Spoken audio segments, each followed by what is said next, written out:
한 주간도 주 안에서 평안하셨습니까? 오늘도 이 자리에 나와 함께 드리는 성도 여러분과 또 있는 곳에서 영상으로 예배 드리는 모든 성도들에게 하나님의 놀라운 은혜가 충만히 임하시는 이 시간 될 수 있기를 간절히 기도합니다. 봄을 본다는 이 주제하에 말씀을 드리는 오늘 세 번째 시간은 봄은 아름답고 행복한 시간일 수도 있지만 그러나 잔인한 계절이다 이렇게 말씀을 드리면서 눈물이라는 주제로 여러분과 함께 또 오늘 말씀을 함께 나누려고 합니다. 어린아이는 상처나 또 마음속에 담아놓은 것이 없기 때문에 속병도 없고 화병도 없다고 합니다. 근데 이것이 사실은 기억에 남아있기 때문에 나중에 어른이 돼서 이제 속이 상하죠. 기억이 되살아나서 내가 왜 그때 그렇게 당했나, 그런 쓰라린 고통의 시간이 그런 일이 있었구나. 그때는 몰랐는데 지금 생각해 보니까 그 사람이 얼마나 나쁜 사람이었고 그 일이 얼마나 고통스러운 일이었는가, 그 기억을 되살리면서 그때서야 막 상처를 받고 그때서야 고통스러워하면서 삶이 아주 힘들어진다고 합니다. 그래서 내적 치유라고 하는 게 그 기억을 되살리지 마시오, 기억을 다 내던지시오, 이렇게 해서 그 사람을 치유하는 일들이 있는데, 특별히 아이들은 울기를 잘하기 때문에 이 울면서 마음속에 오는 모든 외부적인 충격과 또 공격들을 씻어버리고 마음에 담아놓지 않는다고 하지 않습니까? 잘 우는 아이들은 그만큼 자기에게 오는 공격과 여러 가지 어려운 일들을 잘 해결하는 아이인데, 만약에 아이인데도 불구하고 잘 울지 않는 아이는 성격적으로 참 문제가 생길 수밖에 없을 것입니다. 봄에는 우리가 잘 울어야 하는 계절이라고 저는 생각합니다. 무슨 소리냐라고 질문하실지 모르겠습니다. 오랜만에 겨울이 끝나고 온 세상이 생명으로 가득 차 있는데 그 아름다움을 보면서 춤추고 기뻐하고 그 생명의 환희에 소망을 가져야 마땅하지 않겠는가? 물론 그렇습니다. 그러나 저는 분명히 이 봄에 우리가 또 해야 할 일 하나는 잘 울어야 하지 않겠는가? 그것이 신앙적으로 또 합당한 일이 아니겠는가 그렇게 생각합니다. 우리 어느 누구도 신앙적으로 완벽하거나 온전한 가운데 있지 않기 때문에 그런 전제 하에서 이 봄이 우리가 잘 울어야 할 계절이 아닌가 이렇게 생각하는 것입니다. 눈물은 카타르시스의 효능이 있습니다. 즉 정화작용이 있습니다. 마음을 씻어주는 효과가 있습니다. 효과가 있습니다. 효과라고 하지 않고 효과로 발음해야 된다고 그러더라고요. 근데 여러분, 마음속에 응어리진 것, 또 억눌려 있는 이 감정들을 눈물을 흘릴 때 그것이 밖으로 내보내지게 되는 거죠. 근데 요즘 우리는 잘 울지 않습니다. 울어본 적이 언제였나 그런 생각이 들 때가 있습니다. 남 앞에서 눈물 흘리지를 않는 것, 나를 지키는 최고의 방법이겠죠. 요즘 이 카타르시스 작용을 하는 그런 일들이 담배를 핀다든가 술을 마신다든가 노름을 한다든가 분노를 터뜨린다든가 아니면 막 심한 욕을 막 퍼붓는다든가 아니면 쇼핑을 한다든가 이런 여러 가지 방법들로 마음을 정화시키는 일들을 하죠. 나쁜 방법이죠. 우리 성도들이 해야 할 일은 눈물을 흘리는 일인데 이 눈물이 참으로 귀한 것입니다. 눈물을 잘 흘리면, 옳게 맞는 방법으로 잘 흘리면 마음이 정화될 수 있습니다. 눈물을 잘못 흘리면 한탄의 눈물이 되고 하소연의 눈물이 되고 억울한 눈물이 되다 보니까 그런 눈물을 흘리면 흘릴수록 상처가 더 심해지고 고통이 더 심해지게 되겠죠. 그러나 눈물을 옳은 방법으로 옳은 장소에서 하게 되면 내 심령, 내 마음이 놀라운 변화가 일어날 수 있습니다. 옛날 고된 시집살이를 하던 며느리들은 너무 힘들어서 아궁이에 불을 떼면서 소리 죽여 흐느껴 울기도 하고 또 집 뒤편에 가서 몰래 이렇게 소리 죽여 울기도 했는데, 숨 죽여 울기도 했는데 이게 마음속에 응어리가 풀리지 않습니다. 소리를 내어 좀 시원하게 울어야 되는데, 그래서 동네 초상이 나면 그 상갓집에 가서, 그날이 이 며느리에게는 명절 중에 명절이었다고 합니다. 소리내어 공식적으로 울 수 있는 그런 일이 있기 때문에. 그래서 지혜 많은 할머니들은, 인생을 많이 깨달은 할머니들은 전혀 그 초상집과 상관이 없는 새댁이 와서 막 흐느껴 울고 펑펑 울면은, 야, 저 며느리가, 저 새댁이 고생이 많았구나. 그리고 다가가서 등 쓰다주면서 많이 울어라, 괜찮다, 이렇게 해줬다고 합니다. 그걸 모르는 또 할머니나 시어머니는 저게 창피하게 왜 와서 울고 난리하면서 아주 또 구박을 했다는 얘기도 있습니다. 성도 여러분, 오늘 여러분이 눈물 흘려본 적이 과연 언제였는지, 삶이 힘들어서 어려워서 누구 때문에 괴로워서 눈물 흘린 적은 있었겠지요. 근데 과연 하나님 앞에 나와서 눈물 흘린 적이 과연 얼마나 있었는지. 물론 제가 말씀드리는 이 눈물은 삶이 힘들어서 어려워서 그래서 흘리는 눈물, 그것도 해야 하지만 제가 말씀드리는 이 눈물은 그 눈물이 아닙니다. 삶이 힘들어서 어려워서 어떻게 살아야 되나, 그런 삶에 힘들어서 흘리는 눈물, 너무 괴로워서 누구 때문에 무슨 일 때문에 그래서 흘리는 눈물이 아닙니다. 다른 눈물입니다. 미국의 유명한 시인인 엘리엇이란 사람은 4월은 잔인한 달이라고 얘기했습니다. 자, 우리가 이 봄이 시작되었음을 3월에 들어서 깨닫게 됩니다. 그런데 아직 4월이 되어야 봄이 본격적으로 시작될 것입니다. 3월은 따스한 기운이 오곤 있지만 아직 본격적으로 봄이 우리 눈앞에 펼쳐지지 않았습니다. 그래서 이제 4월이 되면 정말 우리 눈앞에 봄이 어떠한 것인가 확 펼쳐지게 될 텐데, 그 봄을 보면서 이제 잔인하게 느껴진다는 것입니다. 저 세상은 저렇게 화려하고 멋지게 살아 움직이고, 세상은 저렇게 밝게 아름답게 변화되었는데 내 인생은 왜 이런가? 내 마음은 왜 이렇게 꽁꽁 얼어붙어 있는가? 내 마음은 왜 이렇게 슬픈가? 내 몸은 여전히 이렇게 괴롭고 아픈데 저 눈에 보이는 세상은 나와 전혀 별개로 화려하고 멋지고 아름답구나. 내 안은 죽어 있고 내 삶에는 어려움과 고달픔이 계속되고 있는데, 그래서 그 봄을 보면 볼수록, 봄이 더 깊어지면 깊어질수록 그 봄이 나를 괴롭게 고문하는 것 같은 그런 잔인함을 느낀다는 것입니다. 차라리 겨울이 더 좋았다 이거죠.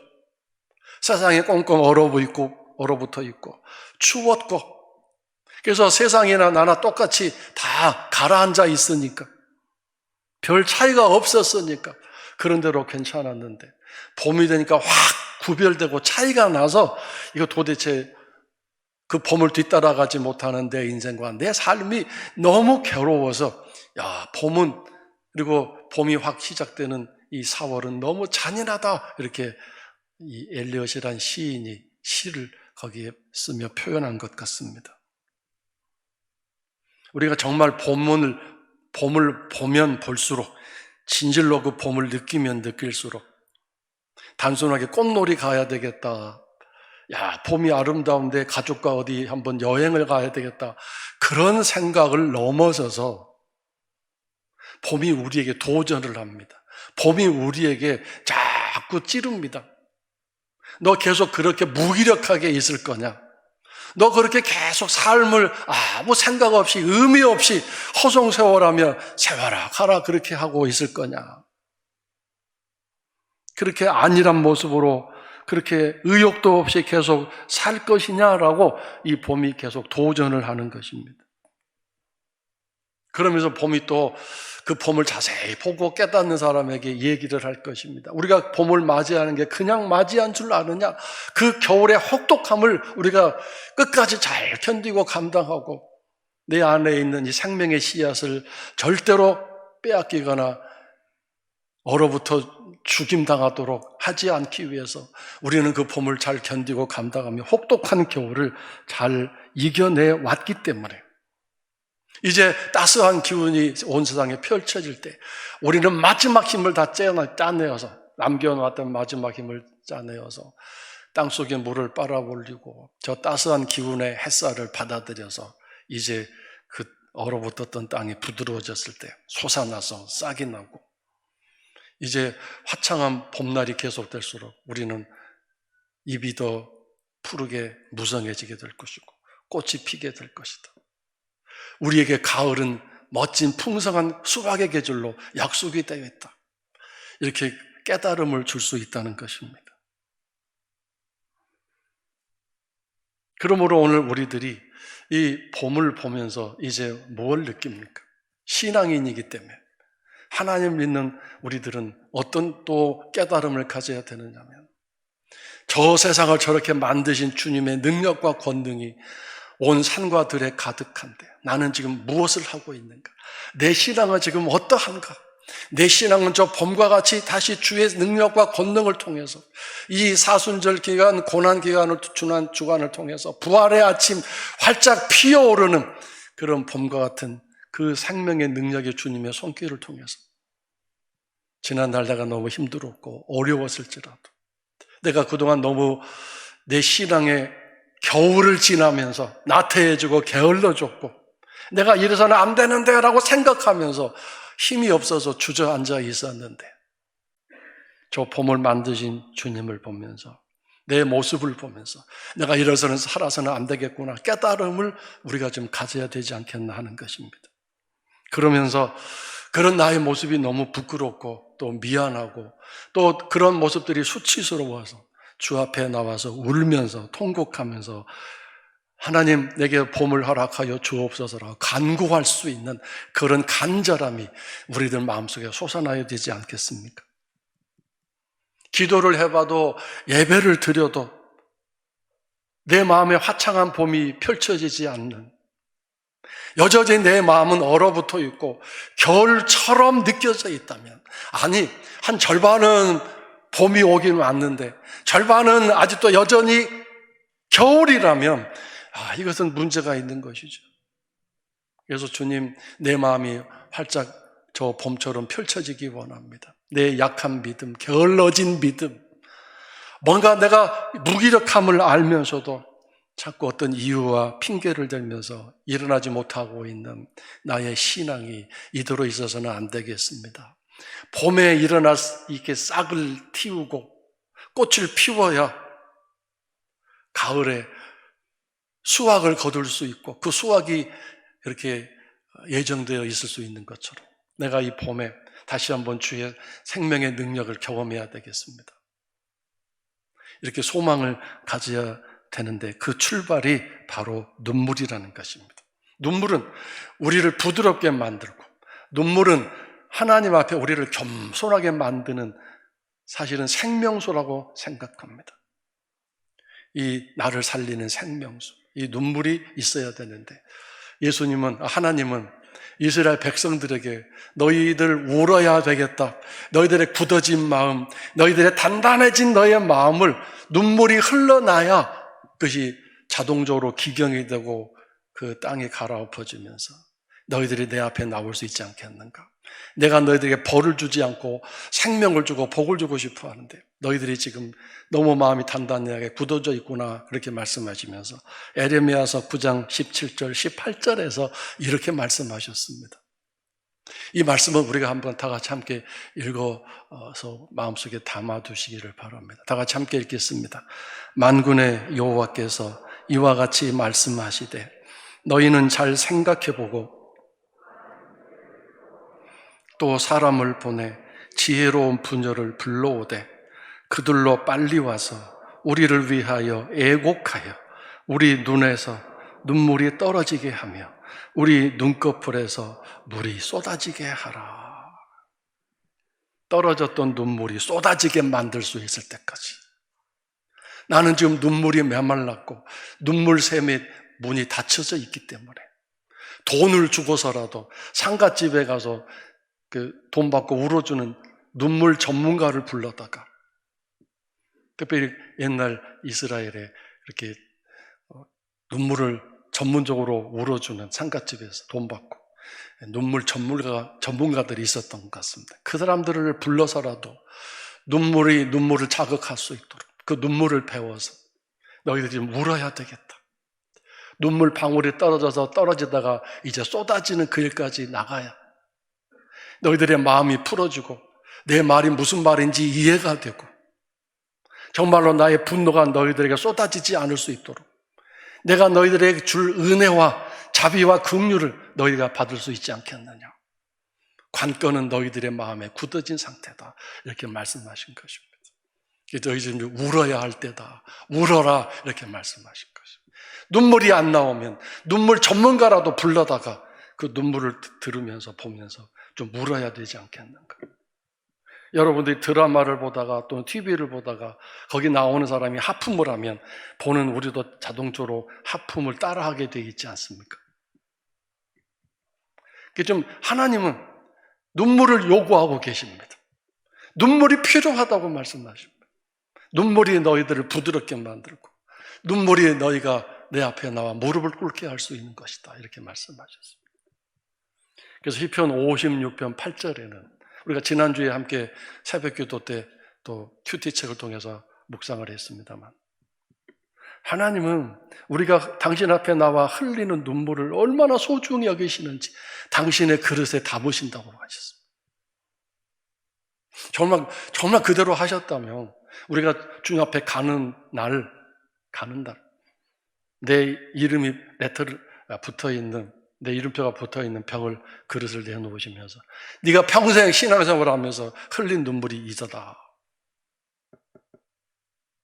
그 눈물 단지를 우리에게 보여주시지 않을까 생각합니다. 인생이 힘들어서 울기도 하고 오늘처럼 내가 하나님 은혜 앞에 너무도 게으르고 나태한 내 안에 생명이 없으면서 있는 것으로 착각하며 살아왔던 그 삶을 부끄러워하고 그 삶을 수치롭게 생각하면서 펑펑 울었던 그 눈물들 하나님이 너무 귀해서 당신의 병에 담으시고 그 다음에 뭐 하신다고 그러셨어요? 그 눈물의 기록을 당신의 책에 쓰시겠다고 기록 남기겠다고 말씀하셨습니다. 그래서 오늘 잘 우는 성도는 은혜가 충만한 성도라고 저는 생각합니다. 오늘 성도 여러분, 기도 생활 가운데 삶이 힘들어서 흘리는 눈물은 어쩔 수 없이 누구든지 다 흘릴 수 있습니다. 기도할 때 삶이 힘들어서. 그런데 더 중요한 눈물, 신앙적인 눈물, 영이 상하여 주여 내가 어떻게 하면 신앙생활 더 열심히 잘할 수 있을까요? 나는 여전히 내 마음, 내 심령은 겨울입니다. 물론 누구 때문에도 그렇고 내 삶이 힘들어서도 그렇고 내 신앙이 너무 지금 가라앉아 있습니다. 날 때부터 소경된 한 사람의 이야기가 지난주 우리가 큐티한 말씀 가운데 있었습니다. 그 사람의 이름이 바디메오인데 그 사람을 예수님이 고쳐주셨죠. 그 바디메오의 이야기를 읽으면서 그 바디메오가 주님을 만날 수 있었던 그 삶을 보면서 주님 저도 주님을 만나게 해주시고 저에게 그런 능력이 임하는 귀한 시간을 갖게 해주시옵소서. 우리가 그런 소망을 가지고 나아가야 되지 않겠습니까? 그래서 우리가 그렇게 마음이 부드러워지고 마음의 문이 열려져서 다시 한번 신앙적으로 열심을 내고 하나님을 찬양하고 경배하는 그런 삶이 일어나야 되지 않겠습니까? 에레미야 선지자를 통해서 이스라엘 백성들에게 지금 필요한 것은 눈물이라고 말씀하시는 하나님의 음성을 우리가 다시 한번 잘 기억해야 되겠습니다. 오늘 본문 말씀에 니고데모라는 사람의 이야기가 나옵니다. 유대 관원이라고 기록되어 있는데 사내들인이라고 하는 종교의회의 한 의원입니다. 오늘날 우리나라 국회의원도 힘이 세지만 이 당시에 국회의원인 이 사내들인 의원은 입법, 행정, 모든 정치적인, 행정적인, 사법적인, 입법적인 모든 권리를 가지고 있는 대단한 위치에 있는 사람들이었습니다. 유대인 중에 유대인이고 바리새인 중에 바리새인이었던 이 니고데모라는 사람이 예수님을 찾아왔습니다. 밤중에 찾아왔는데 예수님이 이 사람을 만나 주셨습니다. 높은 사람이기 때문에 만나 주신 게 아니라 그 사람에게 마음속에 믿음의 씨앗, 가능성이 있기 때문에 만나 주신 것입니다. 그것을 만져주시기만 하면 확 피어날 수 있는 것을 아셨기 때문에 그 바디메오를 만나서 그렇게 눈을 뜨게 해주신 것도 그 안에 믿음의 씨앗이 있었기 때문에 그것을 터뜨려 주시기 위해서 이게 만나 주신 거 아니겠습니까? 근데 이 니고데모는 밤중에 몰래 찾아왔지요. 사람들 이목을 피해서. 그리고 이제 교양 있게, 학식 있게, 아주 예의 바르게 점잖게 이야기를 시작합니다. 선생님, 훌륭하신 랍비 선생님, 존경할 만한 선생님, 선생님이 하신 일들을 보니 얼마나 놀랍고 감탄할 일인지 정말 제가 충격받습니다. 이 모든 선생님이 하신 일들을 보니 하나님이 함께 하시지 않으면 도무지 일어날 수 없는 대단한 일임을 제가 인정합니다. 제가 압니다. 이렇게 얘기를 합니다. 선생님 참 대단하십니다. 이 이야기에 담겨 있는 이 니고데모의 의도는 뭐냐면 내 동료들인 의원들은 한 사람도 이렇게 예수님, 선생님이 하신 일을 인정하지 않고 그걸 깨닫지 못하고 알지도 못하지만 나는 그들과 달리 예수 선생님을 인정합니다. 하나님이 아니시면 그런 일을 할 수 없는 대단한 분이심을 제가 고백합니다. 그러니 나의 신앙 수준이 상당히 높지 않습니까? 내가 참 수준이 대단히 훌륭한 사람이지요. 이렇게 뭔가 자부심을 가지고 예수 그리스도 앞에서 이제 이야기를 점잖게 시작하는 것입니다. 예수님이 그 사람의 인격을 생각해서 그 사람이 밤중에 찾아와서 예수님 누구인가를 인정한다고 말하는 것에 너무 기뻐서 예수님도 점잖게 이야기를 교양 있게 시작하시나요? 그렇지 않습니다. 예수님의 답변 초반부터 완전히 이 니고데모를 박살내버리십니다. 직격탄을 날리십니다. 점잖게 얘기하지 않으십니다. 너는 하나님 나라 들어갈 수 없다. 너는 하나님 나라 볼 수 없다. 이렇게 말씀하십니다. 볼 수도 없고 들어갈 수도 없다. 천국 못 들어간다. 직격탄을 날려버리셨습니다. 그것은 인격적인 모독일 수도 있고 사람을 무시해도 정말 이렇게 해도 되는 건지 그렇게 대놓고 아주 화살을 쏘아버리셨습니다. 이 사람이 화가 나서 속상해서 내가 누군데? 라는 생각 가지고 있었다면 거기서 모든 게 끝났을 텐데 예수님이 왜 이렇게 직격탄을 날리셨냐면 그것을 받아들일 만한 마음에 뭔가가 있음을 보셨기 때문에 빙 두르지 아니하시고 그렇게 말씀하신 것뿐입니다. 예수님은 그 사람 상태에 따라서 반응하십니다. 그래서 여러분 말씀을 듣다가 읽다가 찬송을 듣든지 어떤 상황에 사정없이 내 가슴 양심을 찌르는 통증을 느끼는 주의 말씀이나 또 주의 어떤 만지심을 느낀다면 복받은 사람인 줄 아십시오. 그만큼 내가 감당할 만한 준비가 되어 있는 사람이기 때문에 그렇게 하시는 것뿐입니다. 근데 그걸 자칫 잘못 생각하면 왜 나를 이렇게 괴롭히지? 왜 나를 그렇게 쏘아붙이지? 누가 나에 대해서 고자질해서 좀 저렇게 나한테 대놓고 나를 치는구나, 때리는구나, 속상해하고 또 기분 나빠할 수 있는데 그것은 정말 안타까운 순간이죠. 그 말씀이 나에게 와서 통증이 됐다는 것은 그만큼 내게 뭔가 하나님의 말씀이 와 닿았다는 뜻이거든요. 심령이 완전히 굳어 있으면 무슨 말을 하든 아무런 느낌이 없겠죠.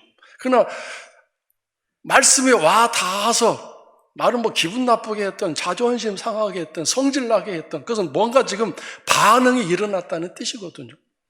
의사가 진단할 때 여기 누르면서 아프세요? 저기 누르면서 통증이 있으세요? 그러잖아요. 통증이 있으세요? 아프세요? 통증은 문제를 해결할 수 있는 시작점이기 때문에 그렇습니다. 니고데모에게 직격탄을 날리셨는데 여기서 거듭나야 한다, 새로 태어나야 한다, 이 말씀을 생각해 봅시다. 지금 니고데모는 지금 그 상태로는 아무 쓸모 없다는 뜻입니다. 하나님 나라와 상관이 없다는 뜻입니다. 네가 다시 태어나야만 하나님과 관계가 이루어지고 너의 신앙이 유효하고, 그리고 오늘 우리가 나누는 단어로 말한다면 너의 인생의 진정 하나님의 능력으로 봄이 시작될 수 있다. 너는 여전히 나에게 올 때 지금 나는 봄이다, 꽃이 피었고 활짝 피었고 나 누구보다도 나는 가능성이 있는 하나님 나라 사람이라고 자부심을 가져왔을지 모르지만 내가 볼 때 너는 아직도 여전히 겨울이다, 한겨울이다, 이렇게 말씀하신 거죠. 그러므로 네가 봄이 되려면 다시 태어나야 한다, 새롭게 다시 태어나야 한다, 물과 성령으로 다시 태어나야 한다, 이렇게 말씀하셨죠. 근데 이 니고데모가 정말 예수님이 알고 계신 것처럼 화내지도 않았고 쓸데없는 자존심 내세우지도 않았고,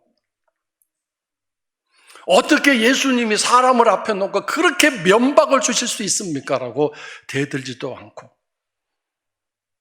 곧바로 핵심 그 키워드를 붙잡고 계속 따라갑니다. 거듭남이 뭡니까? 어떻게 해야 거듭날 수 있습니까? 이걸 붙들고 갑니다. 다른 주변의 것을 가지고 기분 나쁜 식으로 그래가지고 따지고 분석하지 않습니다. 키워드 핵심을 놓치지 않고 붙들고 가죠. 예수님이 이런 사람임을 아셨기 때문에 찾아오자마자 본론으로 곧바로 들어가 버리신 것 아니겠습니까? 이 니고데모의 하는 얘기를 들어보세요. 얼마나 아직도 초보자인지. 어떻게 다시 태어날 수 있나요? 전 나이가 들어서 지금 늙었는데 제가 어머니 뱃속에 다시 들어가야 되나요? 다시 출산을 어머니가 하셔야 되나요? 이렇게 묻고 있잖아요. 어떻게 보면 정말 어린아이처럼 순진하기도 합니다. 그렇게 인생 경험이 많은, 나이가 많은, 또 지식적으로 뛰어난 사람이 그런 질문을 할 정도로 어떻게 보면 참 어린아이 같지 않습니까? 그때 예수님이 물과 성령으로 거듭나야 한다 그랬습니다. 다시 태어나야 한다. 근데 여러분, 이 물이라는 게 말씀입니다. 말씀. 그 다음에 성령님을 통해서 내가 다시 태어나야 할 것이다. 그래서 이 말씀을 듣고 돌아가서 내가 얼마나 어리석었는지, 내가 얼마나 교만했는지, 내가 얼마나 수치스러운 모습을 가지고 있었는지, 그 주님 앞에서 내가 얼마나 자만을 떨었는지 그걸 깨닫고 부끄러워서 또 너무 내 자신이 수치스러워서 울면서 통곡하면서 자신을 깨트렸을 때 진리의 말씀이 그 안에 이제 들어갈 수 있게 될 것이고 성령님이 그를 만지실 수 있게 되었기 때문에 놀라운 신앙으로 성장할 수 있었을 것입니다. 그러나 눈물을 흘리지 않는 상태여서 단지 그 말씀만 알고 깨닫는 그런 정도로만 되어 있었다면 그 마음으로 그 말씀이 들어올 수도 없었을 뿐만 아니라 말씀이 안 들어가 있기 때문에 성령님이 만지실 마음도 안 되죠. 성령님은 진리의 성령님이시잖아요. 진리를 위해서, 진리와 함께 진리를 위해서 일하시는 분이거든요. 그러니까 내 마음에 진리가 없으면 성령님이 하실 일이 없죠. 내 안에 말씀이 들어와 있으면 성령님이 오셔서 진리와 함께 일하시죠. 진리를 위해서 일하시죠. 진리와 함께 일하시죠. 내 마음이 언제 풀어지고 내 마음이 언제 녹아집니까? 울 때 그렇습니다. 인간관계도 마찬가지입니다. 서로 얽혀있고 서로 이게 불화한 관계가 있을지라도 둘이 만났을 때 한 사람이 울면서 미안해요 그러면 모든 문제 해결되죠. 눈물은 관계를 회복시켜주는 놀라운 능력을 가지고 있습니다. 부부싸움을 했을지라도 한 사람이 눈물에 편지를 쓴다든가 울면서 미안해 잘못해서 그러면 순식간에 모든 게 다 해결되죠. 우리는 지난주 말에 예수님이 예루살렘 성으로 들어가시면서 통곡하셨던 그런 이야기를 읽었습니다. 예루살렘 성을 보시면서 눈물을 흘리셨습니다. 통곡하셨습니다. 그러면서 그 예루살렘을 이스라엘을 살리기 위해서 화해자가 되시기 위해서 십자가의 길로 가신 것이죠. 이 눈물이 있었기 때문에 불쌍히 여기는 눈물이 있었기 때문에 예수님이 십자가에 올라가신 것이라고 우리가 알게 되지 않습니까? 우리들 마음속에 인생의 삶이 힘들어서 흘리는 눈물은 비통의 눈물은 있었을지 몰라도 하나님 앞에 나와서 저렇게 세상은 주님이 만들어 가셔서 봄인데 나는 여전히 겨울이군요.